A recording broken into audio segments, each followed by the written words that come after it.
इन ऐसे जितने भी अधिकार दूसरे एम्प्लॉइज को दूसरी यूनिवर्सिटी में और सेंट्रल गवर्नमेंट एम्प्लॉइज होने के नाते मिलने चाहिए। और उससे भी बड़ा एक मुद्दा होता है कि कैसे इनको रेगुलराइज और परमानेंट की शक्ल दी जा सके, जो लोग हमारे अभी teaching non teaching staff temporary basis पे काम कर रहे हैं। ये सुप्रीम कोर्ट का भी ऑर्डर हुआ था, ये और भी पंजाब कोर्ट में, त्रिपुरा कोर्ट में, इन सारे कोर्ट्स ने भी एक फैसला दिया था उमा देवी कमेटी के फॉर्म में, उमा देवी रेगुलेशन के फॉर्म में, कि जितने भी लोग देश के अंदर में काम कर रहे हैं नॉन टेम्पोररी बेसिस पे उनको परमानेंट किया जाए। क्यों यूनिवर्सिटी अभी तक इनको,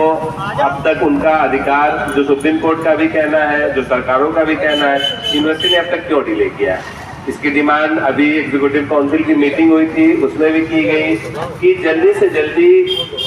एकदम से जितने भी अपने लोग हैं, कर्मचारी हैं, जिनको परेशानियों का सामना करना पड़ रहा है, उनको परमानेंट दर्जा दिया जाए। और मैंने ये बात एग्जीक्यूटिव काउंसिल की मीटिंग में भी उठाई थी, सारे मेंबरान को बताया था कि किस तरीके से अलीगढ़ ही एक ऐसी जगह है हिंदुस्तान में जिसमें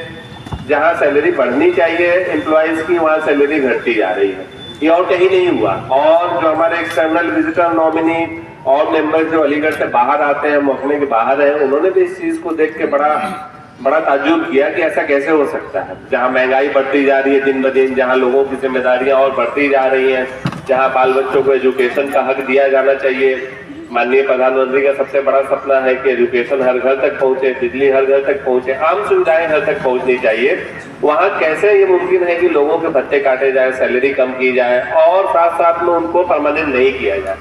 तो इन सब की लड़ाई मुझे लगता है कि यूनिवर्सिटी जानबूझ के किसी वजह से या कहीं ना कहीं वेस्टेड इंटरेस्ट की वजह से उसको डिले किया जाने की कोशिश की जा रही है। अभी ये अपील हमने की थी वाइस चांसलर साहब से और एग्जीक्यूटिव काउंसिल में कि जल्दी से जल्दी जो हमारे 1600 मेंबर्स हैं नॉन टीचिंग एम्प्लॉय जो सैंक्शन पोस्ट के लिए काम कर रहे हैं, उसके अगेंस्ट में काम कर रहे हैं, इनकी परमानेंट बहाली कराई जाए। CRR कमेटी बैठी हुई है, हाई पावर कमेटी की भी रिकमेंडेशन दी जा चुकी है, उसको एग्जीक्यूटिव काउंसिल में एक्सेप्ट किया जाए और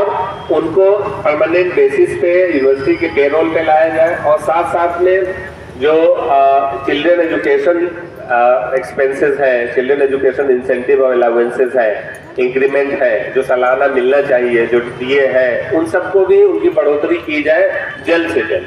क्योंकि बड़ी परेशानी का सबब होता है एक परिवार को पाला जाना। और जब तक परिवार नहीं है तो यूनिवर्सिटी और कम्युनिटी का क्या हाल होगा, जब परिवार की भलाई हम नहीं कर पा रहे। जो लोग बड़े महकमे के लोग हैं उनको इस चीज का अंदाजा जरूर होना चाहिए कि कितनी परेशानियों से गुजर रहा है हर इंसान आज के महंगाई के दौर में। इसीलिए हमने अपील की भी थी और इंशाल्लाह कल के मीटिंग के बाद हमारा दूसरा मूवमेंट शुरू होगा कि हमारे पास में सबसे बड़ा मुद्दा यूनिवर्सिटी के लिए है, जो था पहले वो पैनल फॉर्मेशन वाइस चांसलर का था, जिन्होंने जो हम लोग आप लोगों की मदद की वजह से कामयाबी के मुकाम पे पहुंचे हैं। और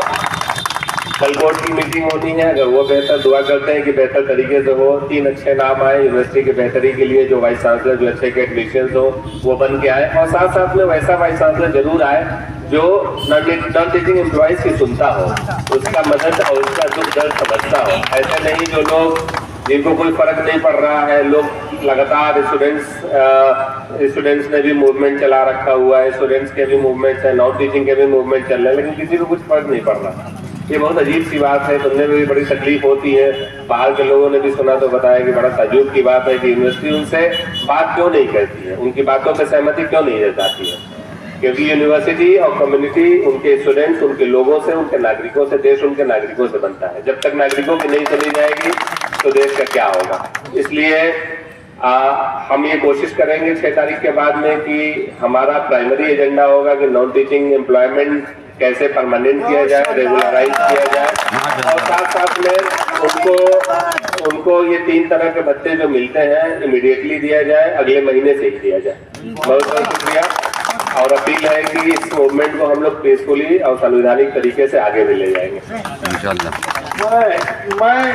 आपको शुक्रिया अदा करने के लिए अल्फाज नहीं है, लेकिन एक शेर मैं आपके लिए आपको नजर करता हूँ तमाम नॉन टीचिंग जनरल बॉडी की तरफ से।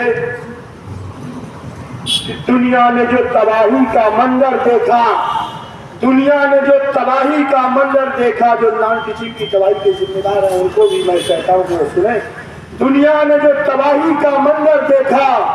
हाथ इस जुर्म में किसका है पता ही न चला। कुत्ते चारों समझ ढूंढ रहे हैं, शेर किस गार में बैठा है पता नहीं। बहुत बढ़िया मधु साहब। रेहान साहब कन्वीनर इस कमेटी के तशरीफ ला चुके हैं और है और डॉक्टर साहब